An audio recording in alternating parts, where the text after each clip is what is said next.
Hey there! Welcome back to another video where we explore what London has to offer. This Sunday I did many of my favorite things, from visiting museum and bookstore to walking in parks and eating sweets. Come along on what was my perfect Sunday in London. We started bright and early and went to South Kensington. Our morning plan was to visit the Victoria and Albert Museum. We arrived right at 10 AM when they opened. I have only been to that museum once, and I've been wanting to revisit it for a while. Founded in the 19th century and named after Queen Victoria and her husband, it is the world's largest museum of decorative arts and design. I was particularly interested in their collection of Asian items.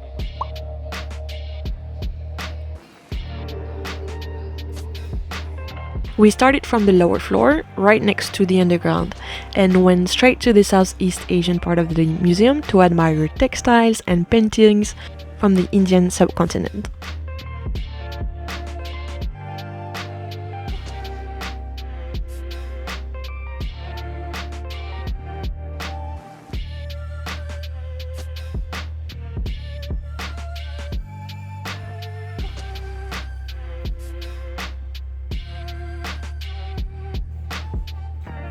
Right next to it was the Islamic Middle East collection.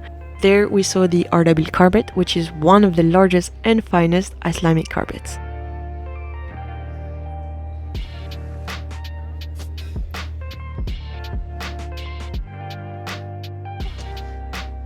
The VAA has one of the most comprehensive and important collection of Chinese art outside of East Asia. It is particularly strong in the applied arts of later dynasty China after AD 1500.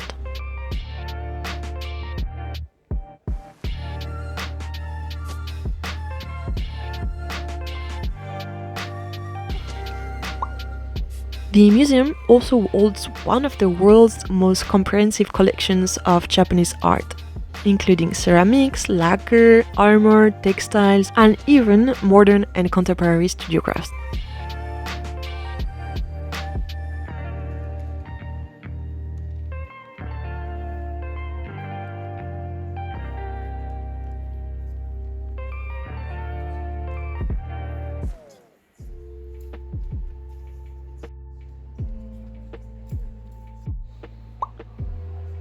The Buddhism collection is rather small, but they still had few impressive Buddha sculptures. I was very interested in their current exhibit, but again, it was really small and held in a corridor. It mainly displayed modern pieces, such as furniture and ceramics. We then moved to the medieval and Renaissance part of the museum, starting with the Raphael cartoons, which are 7 large preparatory prints designed for the Sistine Chapel in Rome. At the back of that room, there is the Legend of St. George, a huge altarpiece illustrating the legend of the 3rd century St. George, which is the patron saint of England.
Next, we made our way to the cast courts. These halls represent the early days of the V&A, when it was a place of study and inquiry for artists, designers, and manufacturers.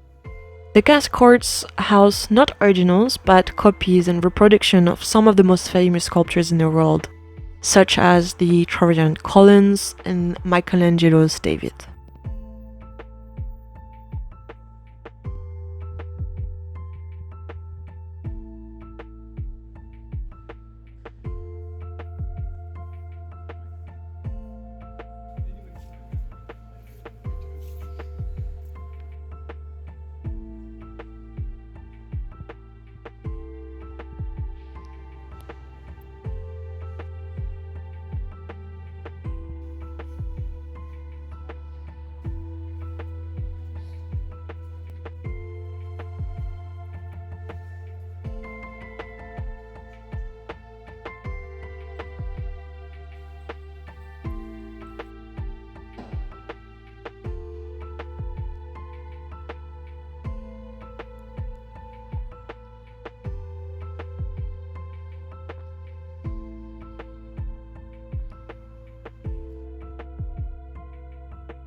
While there, I really wanted to visit the famous V&A cafe, but we could not find it.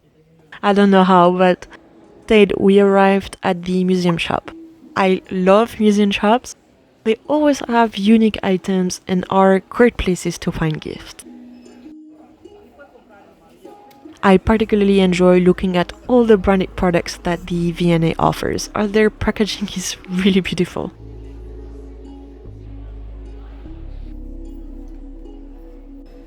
Right next to the shop was the garden, which was quite small but beautiful, and I would have loved to stay there with a book.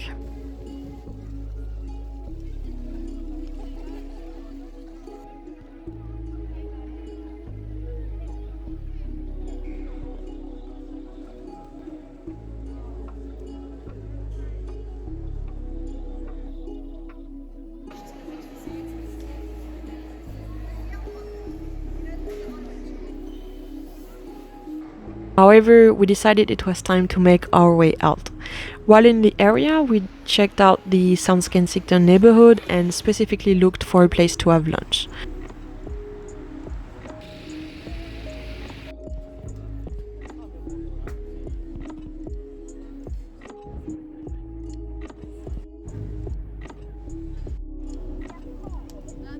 We stopped at the pub Hope and Toy, which has a great classic pub style. However, the food wasn't the best.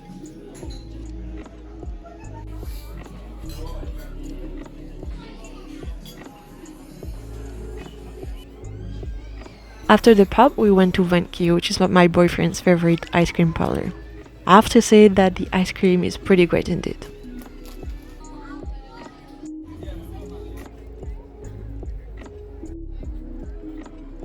On the way to the tube, we stumbled upon a very cute bookstore. I decided to get in, and I got the second volume of the Thursday Murder Club. I really liked the first one and was craving more of these stories. Before leaving, we made one last stop for the road ahead and grabbed the best cookies you can find in London, which are Ben's cookies. We had plans in the afternoon to meet up with some friends in Greenwich. We first stopped at the XETHROCC to meet up with everyone. The ship represents the pinnacle of clipper ship design and was one of the fastest ships of its day, bringing wool from Australia to England in record time for the period.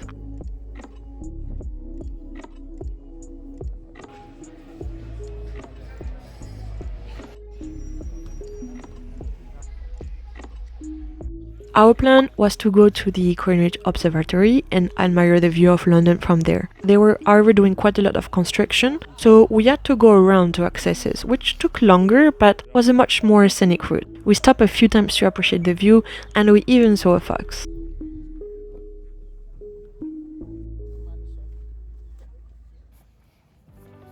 We also were able to walk right on the Prime Meridian, which is the starting point for measuring distances both east and west around the Earth.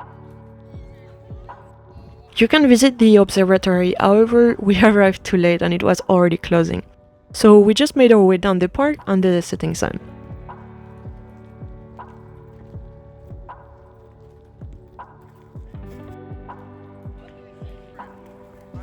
We decided to go back to the centre of London by boat. If you plan to travel on the Thames, I highly recommend getting an UberBoat. It offers pretty much the same experience as taking a cruise boat, but for a fraction of the price. They also have a bar if you want to enjoy a drink while cruising.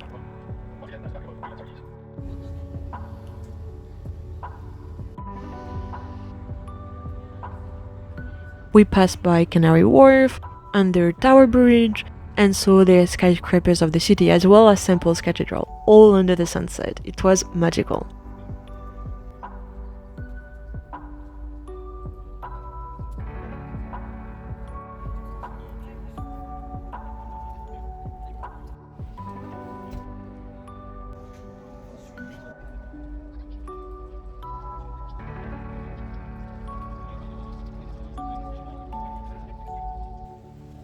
We stopped at the Shakespeare Theatre and went for some drinks, which I forgot to film, but I will leave you with these beautiful shots of St. Paul's at night.